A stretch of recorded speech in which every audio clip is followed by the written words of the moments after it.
If you're new to investing or starting out or simply want to improve your financial knowledge, well, hope you're in the right place. Because the one thing we don't teach people is about personal finance. The world of investing is considered taboo or confusing to discuss, so hopefully you now take the right steps. My name is Dave and I work in financial services and I help people across access their pensions through workplace or private pensions as a subset to complete inertia. The aim of the videos and my financial blog is to improve people's financial knowledge so you can reach your goals just like me. Now, I've applied these principles to become a net millionaire at the age of 52. So let's get into this latest video. Now, it's not to say, look at me, I do have a workplace pension, but I'm restricted. One, the contribution I make, because I'm restricted by employer, and two, the funds I can invest. So this video is about my self-invested personal pension plan for the month of August 2025. So let's dive into the video. Well, we're looking at annual return year on year of 10%. We're looking at dividends this year of around about £7,000 and a year-end value of £164,000. So how have we done? Well, we started the month at 165,735. We finished the month at 170,859, increasing the month of just over £5,000, but year to date, a very nice return of 24.56%, so well above expectations. Now, we increased contributions a month, we put in £1,500, and the government gave us tax relief as a basic rate taxpayer of 375 pence automatically. Our platform provided charges fees of £19.07, which is based on a percentage of our portfolio. Look at the following graphic: 76% in the UK and Europe, 21% is in USA and Americas, and 2.13% is in Asia and emerging markets. Now, we are, shall we say, putting new funds into away from UK to diversify. During the month, we received no dividends. We'll have good months and bad months, but across our shares, we've got a yield of 4.5%. Dividends so far of £3,900. We expected £4,600, so about £700 less than expected. But we will get some very nice dividends and we will recover during the month of September. But hopefully, we'll reach our target during 2025. Now, let's look, shall we say, at the shares and the funds held within the portfolio. So let's look at our funds first. Funds are quite simple and selective. Two, shall we say, actively or passive funds. We've got a Fidelity World Index fund, £26,000, 15% of our portfolio. It has given us annual return past few years of over 10%. It's well up 15% this year. Low fees of 0.12% and about 1,400 shares, but we did top in the month of £800.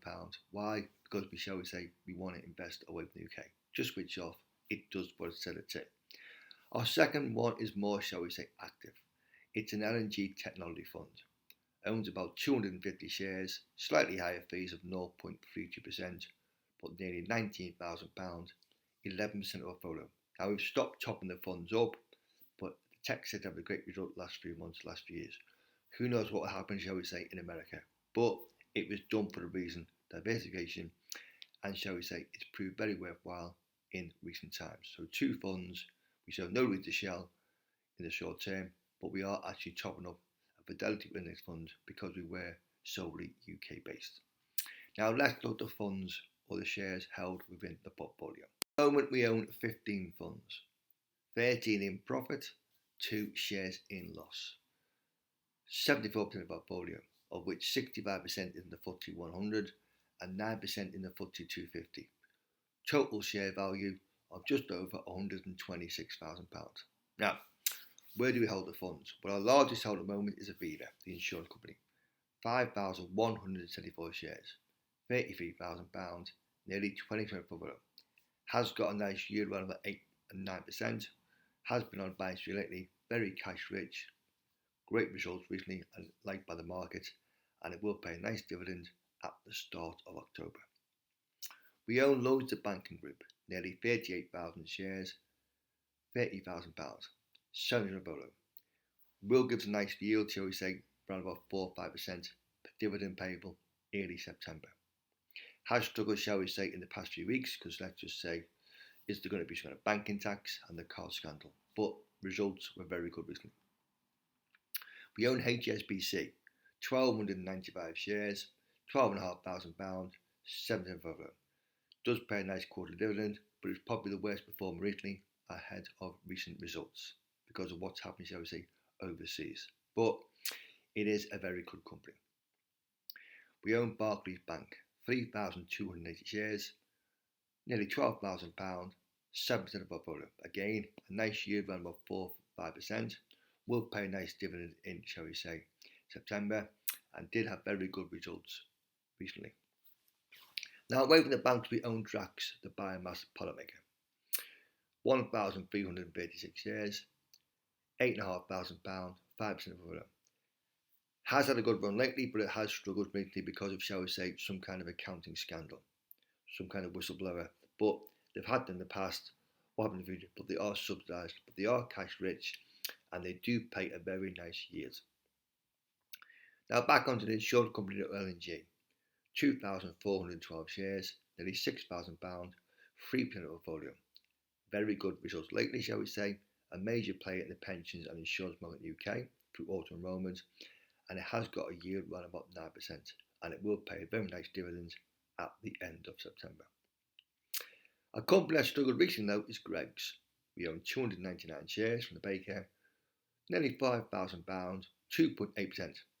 Has, shall we say, poor trading statements, but it is cash rich, makes £1 billion profit. The dividend was held, shall we say, but it is opening new stores. Mainly not on the high street, but mainly, shall we say, service stations, food courts, shall we say, retail parks. But it is cash rich, but it's been hit by, by wage increases, cost improvements. Okay. Now, away from the bank, we own Shell, 150 shares, £4,000, 2% of portfolio, and BP, 540 shares, £2,500, 1% of portfolio. Everyone needs oil and gas. They're on some kind of restriction, shall we say, especially BP, but they do pay a nice quarter dividend, and they will pay dividends at the end of September. Now we own, shall we say, a food retailer, Sainsbury's, £4,000, 2% of portfolio, 1,351 shares. Everyone needs food. Is in a price match with Aldi, but it did have good results and dividend increase. And one company, shall we say, had a good run lately is JD Sports, much to the surprise from analysts. We own 2,500 shares, £2,400, 1% of portfolio, but it is, shall we say, a growth company. It pays a small dividend. It's been on a great big buying spree in the US, but it is cash rich, and it will make profits of nearly £1 billion. Other companies we own, shall we say, is AJ Bell, okay, the drinks provider. AJ Bell, the platform provider, and we own Card Factory, all what we see as long-term growth companies, all cash rich, all expanding, shall we say, but they're only small in the portfolio. Now I see no reason to sell any shares in the foreseeable future. They're all big names, they're not going to go anywhere, they're going to be in 10-20 years. We have had some good results lately. We have been affected, shall we say, by Drax and Greggs, but we were up 100% in them shares till recently. But we see no reason to sell any shares for the future.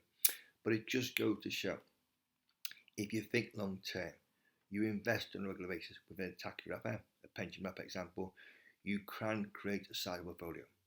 It just goes, if I can do it, you can do it. If you like the videos, smash the like button, subscribe to the channel, and we'll see you again in the next video.